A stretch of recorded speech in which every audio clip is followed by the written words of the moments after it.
So I believe that most people, when they go through their spiritual journey, they go through 3 major stages. There's a lot of stages in between, but I think there are 3 major stages. So the first stage is the awakening stage.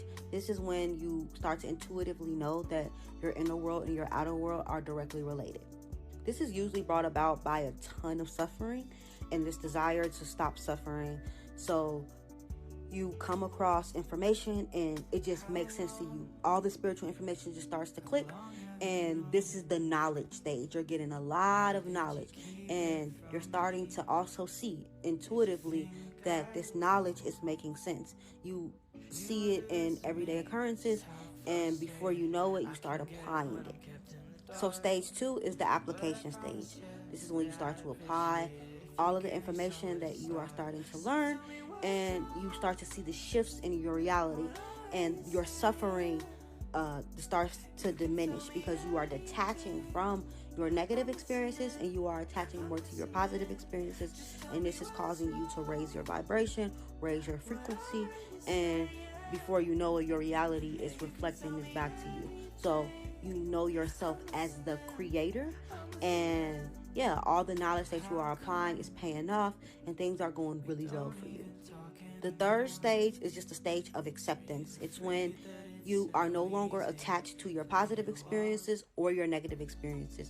You are completely detached from all experiences because you see that they come and go, and you know that anything that you attach yourself to, you are always going to be seeking more of that experience. So even though you were creating an amazing life, and you will still continue to create an amazing life, but there's not an attachment to it. You just allow things to flow more naturally. You're not needing reality to be a certain way in order to feel at peace. You just feel at peace because you have decided to detach from this identity as a creator. You just accept that you are everything.